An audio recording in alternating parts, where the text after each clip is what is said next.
Syukur kita kehadiran Allah, alhamdulillah. Kembali Allah Subhanahu wa taala masih memberikan kepada kita secercah hidayah. Sehingga dengan hidayah yang Allah berikan kepada kita, kita mampu menggerakkan kaki kita, mengayunkan langkah tangan kita menuju rumah Allah yang mulia ini, yang suci ini, tempat yang paling mulia di muka bumi ini, untuk melaksanakan salat subuh secara berjamaah. Dan orang yang melaksanakan salat subuh secara berjamaah, kata Rasulullah, man shallal bardain dakhala jannah, kata Rasulullah.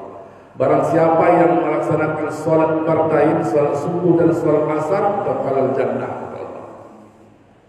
Alhamdulillah pagi hari ini kita dipertemukan di tempat yang paling mulia, yang paling baik di muka bumi. Ahabbul bilad ilallah masajiduha. Tempat yang paling Allah cintai, tempat yang paling Allah senangi di muka bumi ini adalah masjid. Kenapa? Karena memang pada hakikatnya fungsi masjid itu adalah tempat orang mendekatkan diri kepada Allah Subhanahu wa taala. Jadi berusahalah semaksimal mungkin selagi hayat masih di kandung badan, selagi kita masih punya kesempatan untuk selalu hadir di masjid, untuk melaksanakan sholat berjamaah misalnya, untuk mendengarkan ta'lim misalnya.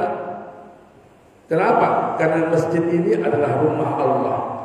Kalau kita ingin mendapatkan pertolongan Allah, maka tak ada cara lain. Dekatlah dengan Allah dengan cara masuk rumah Allah. Kalau kita misalnya minta tolong, saya selalu sampaikan, kalau kita minta tolong dengan polisi, yang kita datangi pastilah kantor polisi atau rumah polisi misalnya. Kalau kita minta tolong dengan dokter, yang kita datangi tentulah rumah dokter Daulay, ya, rumah dokter Daulay, rumah dokter Nurdin, apa lagi, rumah-rumah dokter adalah apa kita. Kalau kita minta tolong dengan dokter. Tapi kalau kita minta tolong dengan Allah, tidak ada cara lain, tidak mungkinlah kita minta tolong dengan Allah tapi kita jauh dari Allah. Kita minta tolong dengan bupati misalnya, yang kita dekati itu bupati, paling tidak ajudannya atau paling tidak tim sukses bupati. Baru proposal kita cair. Kan pernah berharaplah proposal kita cair kalau kita tak dekat dengan beliau-beliau itu. Banyak juga lah wak buat proposal yang wajib, wak buat juga proposal dengan diketik dengan rapi, dengan cantik, diprint dengan kertas yang paling bagus, disampul dengan sampul yang paling bagus. Tapi ternyata proposal awak begitu awak balik masuk tong sampah dia. Kenapa? Karena awak tak dekat dengan bupati, tak dekat dengan ajudan, tak dekat dengan tim suksesnya. Itu dia. Jadi oleh karena itu kalau kita ingin dekat dengan Allah Subhanahu wa taala, maka berusahalah untuk dekat dengan Allah Subhanahu wa taala. Biar nanti Pak nanti harus taat. Jadi oleh karena itu jamaah yang dimuliakan Allah Subhanahu wa taala, berusaha semaksimallah untuk mendekatkan diri dengan Allah, taqarrub ilallah. Cara yang paling terbaik untuk dekat dengan Allah adalah dengan melaksanakan sholat. Sholat. Itu cara terbaik karena jarak hamba dengan Allah itu, yang paling dekat dengan Allah itu tatkala sujud. Sholat itu as-salatu mi'rajul mu'minin. Sholat itu mi'rajnya orang-orang yang beriman kepada Allah. Kalau kita ingin berkomunikasi, bermuajah dengan Allah, itu lewat media salat. Salawat dan salam semoga tercurahkan buat ruh junjungan alam Nabiuna Muhammad sallallahu alaihi wasallam. Allahumma salli ala sayyidina Muhammad wa ala ali sayyidina Muhammad. Semoga kelak kita yang selalu dan senantiasa bersalawat buat baginda Rasulullah sallallahu alaihi wasallam akan mendapatkan naungan syafaat dari Rasulullah, di mana kala itu yaumala yanfa'u malun wala banun illa man atallaha biqalbin salim. Jemaah yang dimuliakan Allah Subhanahu wa taala, dalam surah Al-Anfal ayat yang kedua, sering kita dengar Allah Subhanahu wa taala berfirman, "Innamal mu'minuna allazina idza dzukirallah Innamal mu'minuna allazina idza dzukirallah wajilat qulubuhum wa idza tuliyat 'alaihim ayatuhu zadatuhum imana." Kata Allah, "Innamal mu'minuna allazina idza dzukirallah wajilat qulubuhum." Sesungguhnya orang-orang yang beriman itu, orang-orang mukmin itu, allazina idza dzukirallah wajilat qulubuhum. Apabila disebut nama Allah, apabila disebut nama Allah, wajilat qulubuhum.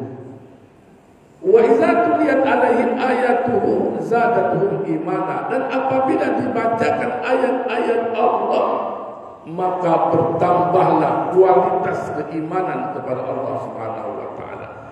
Ini ciri-ciri orang yang beriman kepada Allah sebagaimana yang dinukilkan, dijelaskan oleh Allah Subhanahu wa taala dalam surah Al-Anfal ayat yang kedua. Ciri-ciri yang pertama, apabila disebut nama Allah, bergetar hatinya. Getaran itu bukan laksana getaran handphone yang ada dalam saku celana kita. Bukan. Tapi getaran itu adalah rasa. Ada rasa. Ada rasa. Rasa itulah yang harus kita pelihara. Rasa seperti apa? Rasa itu bukan rasa asin, manis, asam. Bukan. Tapi rasa tatkala Allah panggil kita, hayya 'alas shalah, tanpa komando, tanpa perintah, tanpa disuruh, datang penuhi panggilan Allah. Rasa itulah yang harus kita pelihara. Tapi kalau seandainya rasa itu sudah mulai sirna dia dari hati kita, azan-azanlah orang, salat-salatlah orang, tapi tak ada rasa di hati. Biasa ya, orang pergi ke masjid malah kadang-kadang dia bilang, kirim salam ya. Kalau agama pun kadang-kadang main-mainkan dia. Mana yang masjid salat, kirim salam lah ya. Masya Allah.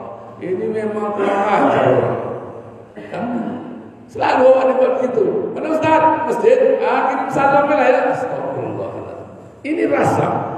Kalau rasa itu sudah mulai hilang dari diri kita, hati-hati. Ini ada masalah dari kualitas keimanan kita kepada Allah Subhanahu wa taala.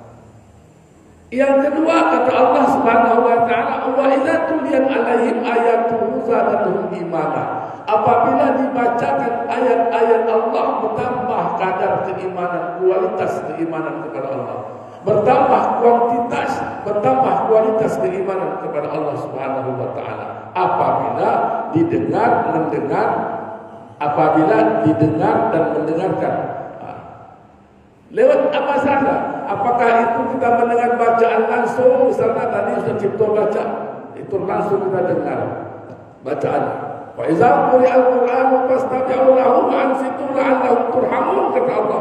Apabila dibacakan ayat-ayat Allah, wa idza quri'al Qur'an fastami'u, dengar. Dengar, fastami'u. Lahu wa ansitu simak. Wa ansitu la'allahum turhamun. Untuk apa? Untuk agar kita mendapat rahmat. Makanya tatkala seorang imam misalnya, tatkala dia selesai baca surah Al-Fatihah, ghairil maghdubi 'alaihim waladdallin, amin, dia diam sejenak. Tujuannya apa? Akan memberikan laluan, kalau bahasa orang Malaysia itu laluan, memberikan laluan, memberi kesempatan makmum baca Fatihah. Nanti setelah makmum selesai, diperkirakan hampir selesai baca Fatihah, baru imam baca Bismillahirrahmanirrahim, Qul huwallahu ahad, Bismillahirrahmanirrahim, Inna a'tainakal kautsar. Untuk apa? Tadi agar makmum punya kesempatan mendengar dan menyimak bacaan. Untuk apa? Agar dapat rahmat. Itu yang kedua. Yang kedua, kalau seandainya imam salah baca, dapat makmum membolong bacaan imam. Meskipun kadang-kadang meskipun ayat itu ayat yang paling pendek, inna ataina. Saya pernah kejadian itu khutbah Idul Adha. Padahal inna ataina itu kan ayat yang paling pendek itu, 3 ayat 14 huruf. Khutbah, kalau nasihat saya khutbah di Masjid Pastabiqul Khairat Balai Jaya, khutbah Idul Adha. Lupa inna ataina. Bayangkan, tak dapat menyelesaikan inna ataina.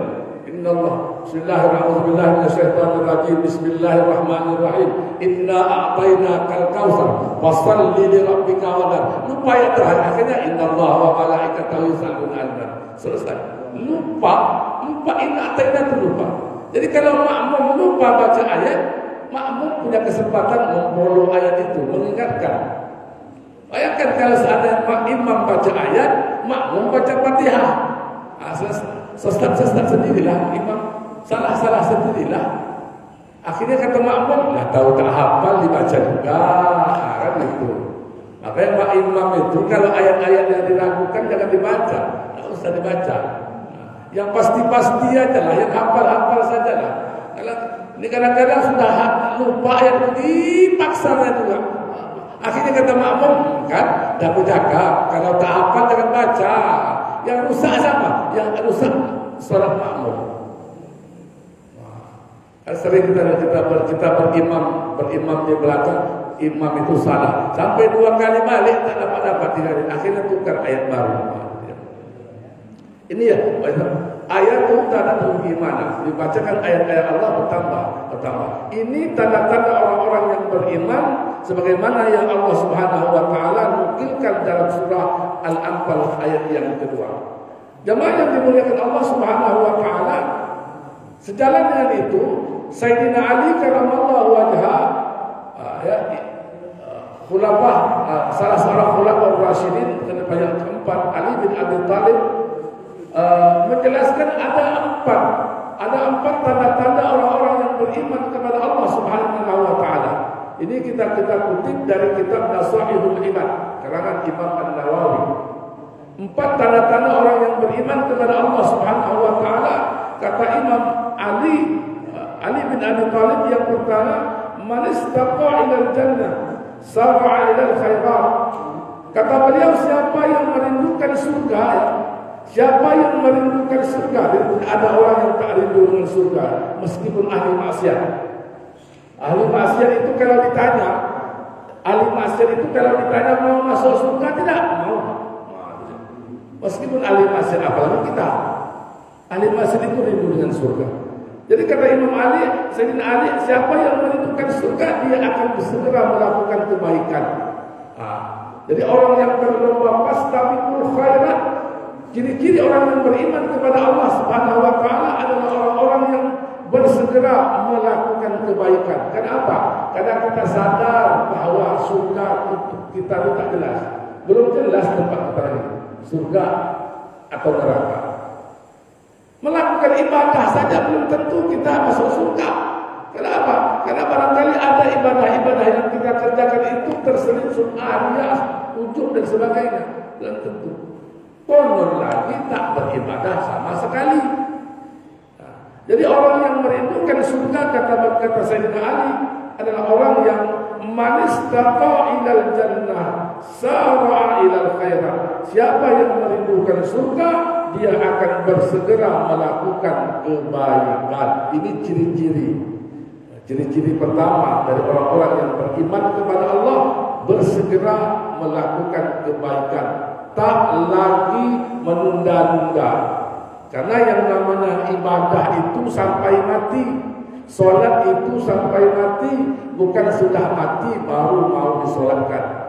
Ke masjid sampai mati, bukan dah mati baru ke masjid. Itu dia, itu kata kuncinya. Ke masjid ini sampai mati, bukan dah mati baru ke masjid. Ke masjid itu sampai tua, bukan dah tua baru ke masjid. Kenapa? Awak takut sampai setengah jalan. Awak pikir panas sampai ke petang, rupanya hujan di tengah hari. Awak pikir mobil yang awak tumpangi itu sampailah ke terminal akap Pekanbaru, rupanya sampai Puri, mogok dia, tak bisa dibolong. Kata supir, kata kenek, Pak, mobil kita rusak, perjalanan kita sampai di sini saja lah ya. Ya kan? Nah, jadi kalau kita menyadari itu, maka jangan pernah menunda-nunda kebaikan. Sekecil apapun kebaikan, kerjakan, lahap dia. Kalau bahasa orang makan itu dilahap. Semua kebaikan itu dilahap tanpa terkecuali. Mau ibadah kebaikan yang sifatnya besar, mahdah maupun ghairu mahdah. Mahdah itu hubungan dengan Allah Subhanahu wa taala, salat, puasa, zakat, haji dan sebagainya. Ghairu mahdah misalnya ibadah-ibadah yang kecil, misalnya membantu orang, segala sesuatu yang berniat bernilai kebaikan yang kita kerjakan dengan ikhlas karena Allah Subhanahu wa taala. Jamaah yang dimuliakan Allah Subhanahu wa taala, yang kedua, tanda orang-orang yang beriman kepada Allah Subhanahu wa taala itu wa man asbaqa minan nar intaha 'anil syahawat. Siapa yang takut siksa neraka, dia akan berhenti mengikuti hawa nafsu. Siapa yang takut dengan neraka, maka dia berhenti melakukan kemaksiatan kepada Allah Subhanahu wa taala.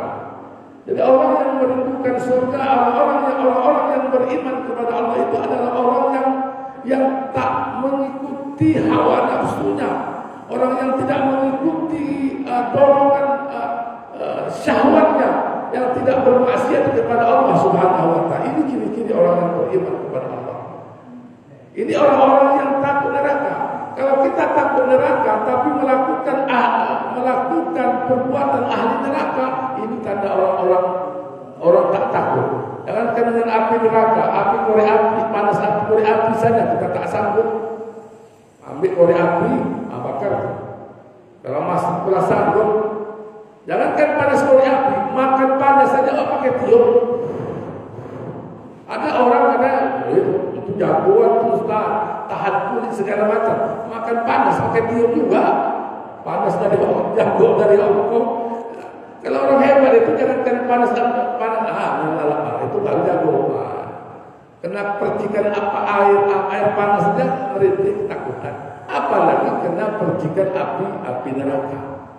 Jadi orang yang beriman, ciri-ciri orang yang beriman yang kedua itu kata Sayyidina Ali karramallahu wajhah adalah orang apabila takut dengan siksa neraka, dia akan berhenti mengikuti hawa nafsunya, berhenti bermaksiat kepada Allah Subhanahu. Tidak melakukan ikut langkah setan.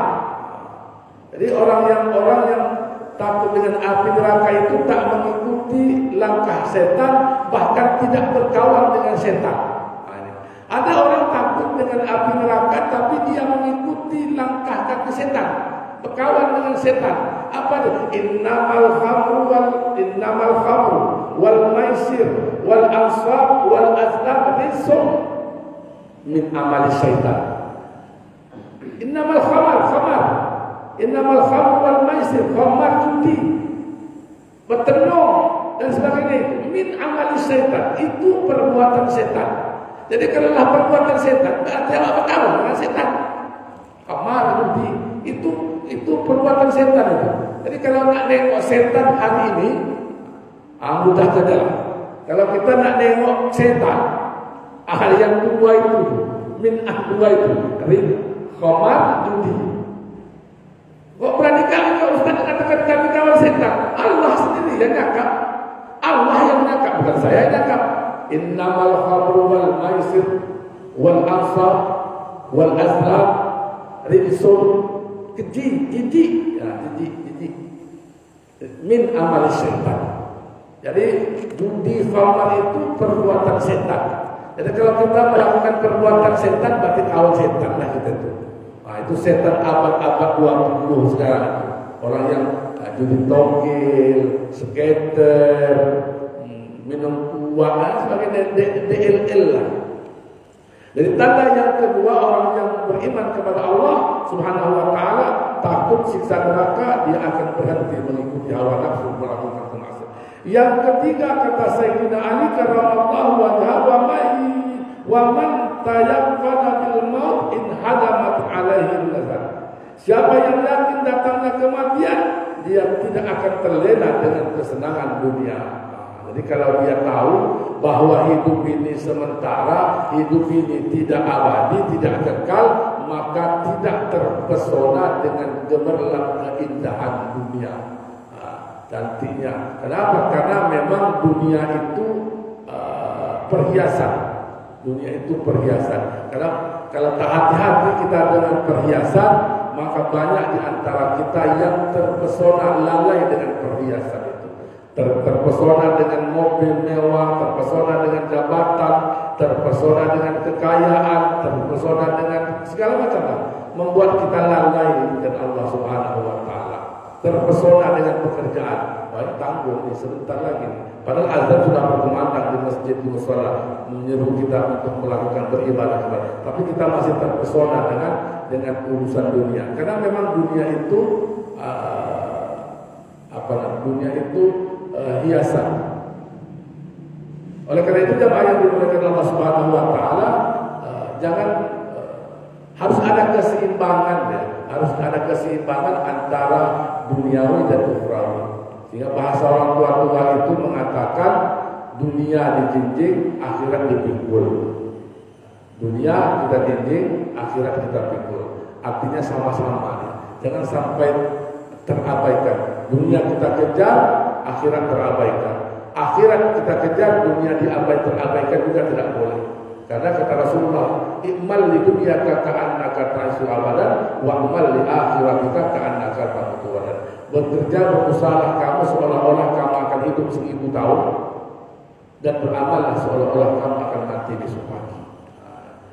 Jangan pernah mati-matian mencari sesuatu yang tidak kita bawa mati. Jemaah yang dimuliakan oleh Allah Subhanahu wa taala, yang keempat dan yang terakhir, tanda orang-orang yang beriman sebagaimana yang dinyatakan oleh Ali, Sayyidina Ali. Ini salah seorang sahabat yang mendapat jaminan Allah masuk surga. Makanya gelar Sayyidina Ali itu karramallahu wajhah. Kenapa karramallahu wajhah? Karena Allah memuliakan wajah Sayyidina Ali itu. Karena satu-satunya, karena Sayyidina Ali itu masuk Islam tatkala masih muda. Tak pernah melakukan kemaksiatan, kesyirikan kepada Allah. Beda dengan sahabat-sahabat lain, Umar, Utsman, Abu Bakar dan lain-lain. Mereka sudah pernah menyembah berhala, Lat, Uzza, Hubal.